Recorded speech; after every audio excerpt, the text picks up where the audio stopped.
hari ini memang program BPJS Ketenagakerjaan khususnya di Kabupaten 50 Kota itu bicara angka orang yang bekerja dari 15 tahun sampai 65 tahun itu totalnya sekitar 221.000 orang. Dari 221.000 itu 180.000-nya diantaranya adalah orang yang bekerja di sektor bukan penerima upah tadi, yaitu para pedagang, petani. Nah mereka kalau seandainya ikut program BPJS Ketenagakerjaan bisa ikut 3 program. Jaminan kecelakaan kerja, jaminan kematian, dan jaminan hari tua. Khusus untuk jaminan kecelakaan kerja adalah kami misalkan saja kita beri contoh ada petani, kemudian dia berangkat ke sawah, kemudian di sawah dia misalnya digigit ular. Maka ketika digigit ular, itu jaminannya BPJS Ketenagakerjaan.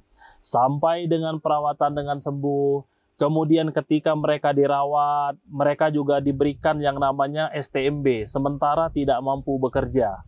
Jadi ketika mereka dirawat di rumah, kemudian baik itu perawatan di rumah sakit, maka mereka akan mendapatkan santunan sementara tidak mampu bekerja.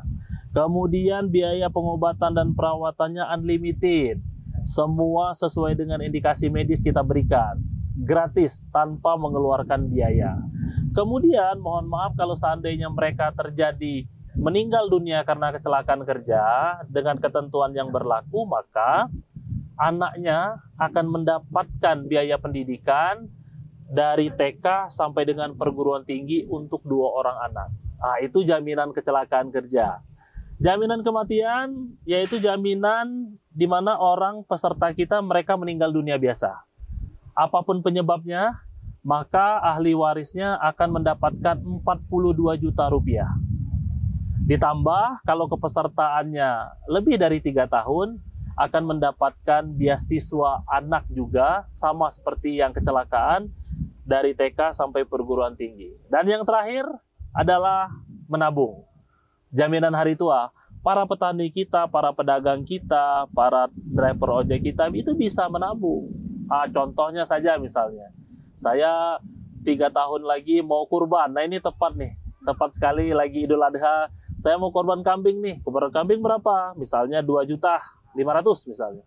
Yaudah saya nabung tuh 20.000, 20.000, 20.000. Nanti pada saat mau kurban dicairkan dan kita bisa korban. Jadi itu 3 program yang bisa diikuti oleh peserta kita khususnya yang bukan penerima upah, Kay. Nah, apakah seluruh perusahaan wajib memberikan fasilitas jaminan BPJS Ketenagakerjaan nggak, Pak? Betul sekali. Jadi hari ini sesuai dengan undang-undang tentang BPJS bahwasanya setiap pekerja termasuk di dalamnya pekerja asing yang bekerja di Indonesia minimal 6 bulan, maka mereka wajib menjadi peserta BPJS Ketenagakerjaan. Dan itu pemberi kerja harus memberikan dan mendaftarkan mereka. Orang asing aja diwajibkan, nggak mungkin pekerja kita yang di Indonesia tidak diwajibkan. Oleh karena itu, kami terus mengingatkan pemberi kerja, para pengusaha, mari lindungi pekerja kita, jangan sampai mereka tidak memiliki perlindungan. Nah, kalau seandainya mereka tidak memiliki perlindungan, maka jika terjadi risiko, baik kecelakaan atau meninggal, yang nanggung pemberi kerja, pengusaha. Maka ada mitigasi risiko yang akan di sana, berikan aja ke BPJS Ketenagakerjaan. Biar kami yang melindungi para pekerja, biar pengusaha aman, pekerja tenang. Gitu, guys. Nah, jadi jika ada perusahaan yang tidak mendaftarkan karyawannya itu nanti bagaimana ya, Pak? Ya, baik. Jadi kami ada mekanismenya. Jadi kalau sesuai dengan regulasi dan aturan, itu tertuang di Peraturan Pemerintah Nomor 86 Tahun 2013. Di mana di sana dikenakan sanksi administrasi kepada badan usaha yang memang mereka sampai dengan hari ini tidak patuh.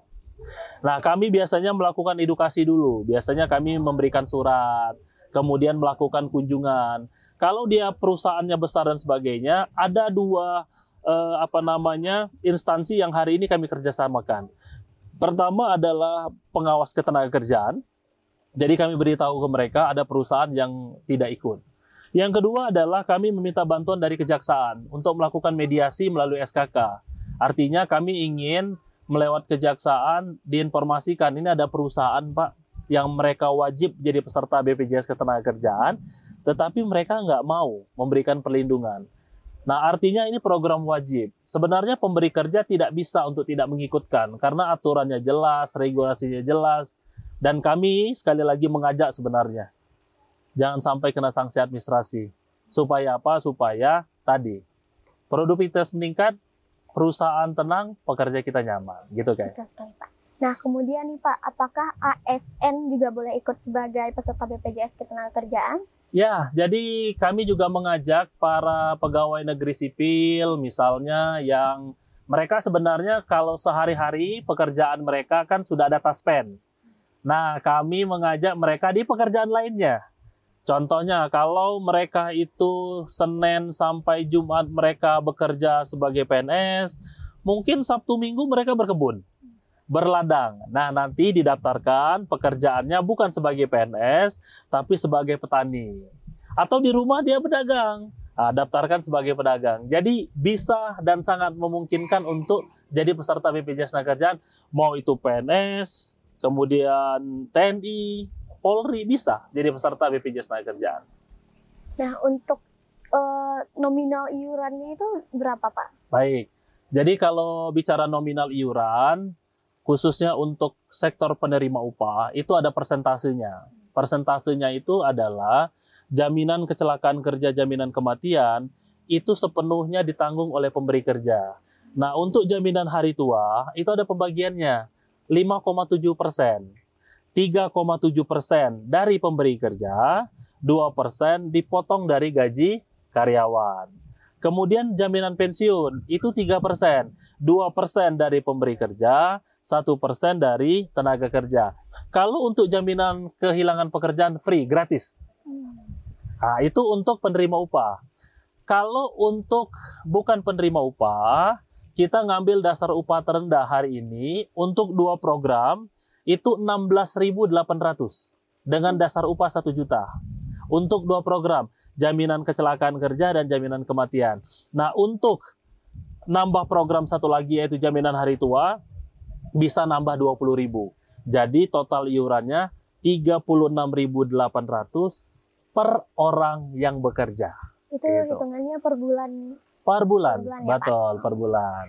Oke, terakhir mungkin nih Pak. Ya. Bapak ada closing statement atau himbauan kepada masyarakat tentang BPJS Ketenagakerjaan ini, Pak? Ya, baik. Jadi hari ini di 50 kota, kami bagaimana caranya BPJS Ketenagakerjaan mengajak seluruh masyarakat pekerja untuk jadi peserta BPJS Ketenagakerjaan itu, ada 2 inovasi yang hari ini kami buat.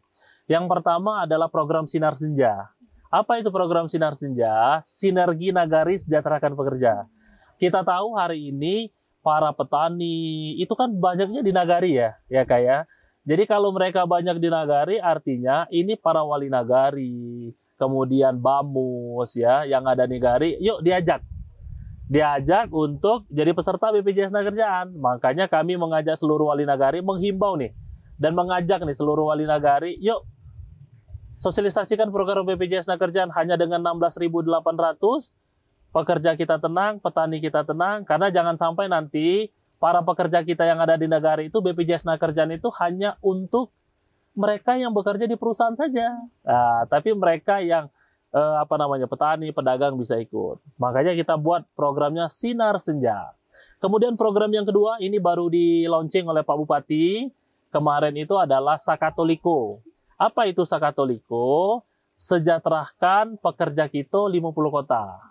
Untuk apa? Nah, ini saya mengajak nih, menghimbau seluruh warga 50 kota dan seluruh masyarakat Indonesia pada umumnya, ayo lindungi orang terdekat kita. Siapa mereka? Bisa jadi orang tua kita, paman kita, bibi kita. Ayo kita cek, siapa tahu bibi kita itu pedagang. Ditanya, bibi udah jadi peserta BPJS Ketenagakerjaan belum? Kan dia jualan tuh, punya risiko. Kalau belum, kalau kita punya kemampuan, misalnya dengan 16.800, yuk kita bantu biayain. Kita bayarin tuh. Atau orang-orang tetangga kita yang memang kelihatannya, oh ini pekerja, cuman dia miskin, tapi saya merasa mampu untuk memberikan perlindungan, yuk kita berikan perlindungan. Artinya kita mengajak sedekah, cuman sedekah kita hari ini dalam bentuk jaminan kepada mereka. Makanya kita gerakkan terus program Sakatoliko ini. Dan yang terakhir guys, kami ngajak hari ini, kami punya agen perisai namanya. Jadi, yuk warga Kabupaten 50 Kota, nggak usah jauh-jauh daftar, nggak harus ke Payakumbuh, tidak harus ke Sari Lama. Insya Allah, sebentar lagi setiap nagari di Kabupaten 50 Kota ini ada agen perisai. Jadi mereka tidak perlu lagi jauh-jauh daftar, nggak perlu jauh-jauh lagi mendapatkan akses layanan, karena sudah ada agen perisai. Untuk fasilitas layanan kecelakaan kerja, 22 puskesmas di Kabupaten 50 Kota sudah kita kerjasamakan. Jadi masyarakat kita nggak perlu khawatir jauh-jauh mendapatkan akses layanan. Nah, jadi, udah banyak nih inovasi yang kita buat. Ya semoga saja BPJS Tenagakerjaan ini bisa dibawa oleh pemerintah daerah untuk apa? Meningkatkan indeks pembangunan manusianya. Salah satu kuncinya adalah indikator keberhasilannya adalah masyarakatnya sejahtera. Oleh karena itu, mari bergabung di BPJS Tenagakerjaan sebagai jembatan menuju kesejahteraan pekerja. Itu Masya Allah, bagus sekali ya Pak. Siap. Oke Bapak, terima kasih banyak ya Pak. Oke pemirsa, itulah tadi perbincangan kita dengan Kepala BPJS Ketenagakerjaan Kabupaten 50 Kota, Bapak Niko Alfiansah. Banyak hal yang bisa kita ambil manfaatnya, mulai dari pentingnya perlindungan jaminan sosial tenaga kerja ini, hingga manfaat nyata bagi para pekerja dan keluarganya. Semoga informasi ini bermanfaat dan bisa menambah kesadaran kita semua akan pentingnya menjadi peserta BPJS Ketenagakerjaan. Pesan saya, jangan lupa untuk daftarkan diri Anda sebagai anggota BPJS Ketenagakerjaan karena selain iurannya yang murah, manfaatnya juga sangat-sangat banyak. Saya Kairani Salsabila, pamit izin undur diri. Wassalamualaikum warahmatullahi wabarakatuh. Waalaikumsalam warahmatullahi wabarakatuh.